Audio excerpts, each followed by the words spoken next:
الكثير راه يتكلم على الأخطاء اللي دارتها الجزائر في الكان، مثلا يعني إدخال السياسة في الرياضة. أنا نقول لكم ما خطأ ما والو. حنا لكان باش نديو حاجة باش نديوها على حساب المبادئ تاعنا. حنا عندنا مبادئ وما نتخلاوش عنها. حبوا يمدونا الكان اللهم بارك، ما حبوش يمدونا الكان اللهم بارك.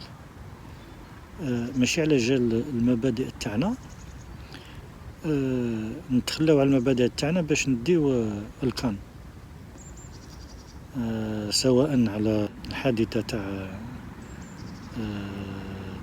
الحفيد تاع نيلسون مانديلا اللي ذكر الصحراء الغربية وفلسطين في حفل الافتتاح، وإلا يعني عندنا